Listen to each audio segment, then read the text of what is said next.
Hello guys, ఈరోజు మన recipe వచ్చేసి banana chia pudding. By the way, welcome to my channel guys.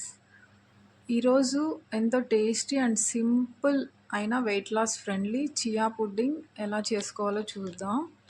ముందుగా దీనికోసం మనం ఒక గ్లాస్ లేదా బౌల్ తీసుకొని అందులో ఒక 2 or 3 టేబుల్ స్పూన్స్ చియా సీడ్స్ని వేసుకోండి. ఇలా వేసుకున్న తర్వాత వాటిని సోక్ చేయటానికి నేను కాచి చల్లార్చిన మిల్క్ని యూస్ చేస్తున్నా. ఈ మిల్క్ని మనం చియా సీడ్స్ మునిగే వరకు వేసుకోవాలి. ఇలా వేసుకున్న తర్వాత ఎలాంటి ఉండలు లేకుండా నీట్గా ఒక స్పూన్ తీసుకొని మిక్స్ చేసుకోండి. ఇలా మిక్స్ చేసుకున్న దాన్ని మనం ఓవర్ నైట్ ఫ్రిడ్జ్లో ఉంచుకోవాలి. ఇలా ఉంచుకుంటే మనకు మంచిగా సోక్ అవుతుంది అండ్ కూలింగ్గా కూడా ఉంటుంది. సో నేను ఇక్కడ ఇలా సోక్ చేసుకున్న తర్వాత అర్లీ మార్నింగ్ చూస్తే ఇలా మంచిగా ఉన్నాయి, సోక్ అయిపోయి ఉన్నాయన్నమాట. సో దీన్ని నేను ఒక గ్లాస్ బౌల్లోకి ట్రాన్స్ఫర్ చేసుకుంటున్నా. మీరు కావాలంటే అలాగే గ్లాస్లో కూడా పుడ్డింగ్ చేసుకోవచ్చు. బట్ ఇక్కడ బౌల్లోకి వేస్తే మనకి మిక్స్ చేసుకోవడానికి మంచిగా ఉంటుందని చెప్పి నేను ఇలా బౌల్లోకి ట్రాన్స్ఫర్ చేశాను.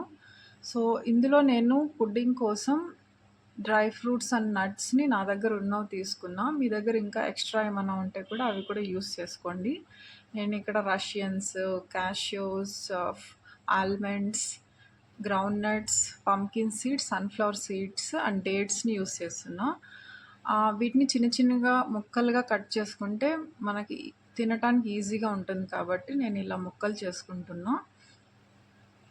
ఇలా చిన్న చిన్న ముక్కలుగా కట్ చేసుకున్న వాటిని మనం ముందుగా సోక్ చేసుకున్న చియా సీడ్స్ అండ్ మిల్క్లో వేసుకోవాలి. ఒకసారి వాటిని వేసుకున్న తర్వాత మంచిగా మిక్స్ చేసుకోండి. ఇందులో మనం dry fruits and nuts use చేస్తున్నాం కాబట్టి మనకి హెల్దీ ఫ్యాట్స్ ఉంటాయి అండ్ ఫైబర్, చియా సీడ్స్లో ఫైబర్ కంటెంట్ ఎక్కువ ఉంటుంది కాబట్టి మనకి లాంగ్ టైం ఫిల్లింగ్గా కూడా ఉంటుంది. అండ్ బనానా యూస్ చేయడం వల్ల మంచి డైజెషన్కి కూడా యూజ్ అవుతుంది. ఫైబర్ కంటెంట్ కూడా కొంచెం ఇంప్రూవ్ అవుతుంది. మీరు కూడా తప్పకుండా ఈ రెసిపీని ట్రై చేయండి. ఇక్కడ నేను బనానాని తీసుకొని ఇలా చిన్న చిన్న ముక్కలుగా కట్ చేసి వేసుకుంటున్నా. మీ దగ్గర వేరే ఫ్రూట్స్ ఉన్నా కూడా లైక్ యాపిల్, పొమోగ్రానేట్ ఇలాంటివి ఉన్నా కూడా అవి కూడా యాడ్ చేసుకోవచ్చు. నా దగ్గర బనానా ఉంది for now, so I'm adding banana.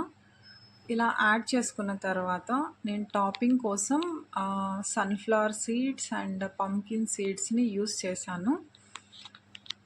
మీ దగ్గర ఫ్లాక్స్ సీడ్స్ ఉంటే అవి కూడా యాడ్ చేసుకోవచ్చు.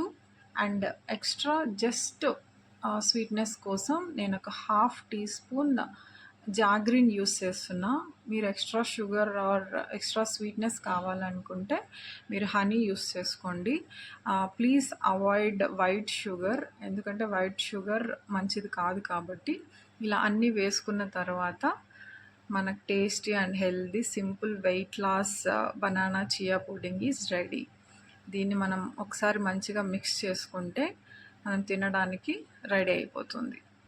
ఈ హెల్దీ బ్రేక్ఫాస్ట్ని మీరు కూడా తప్పకుండా ట్రై చేయండి.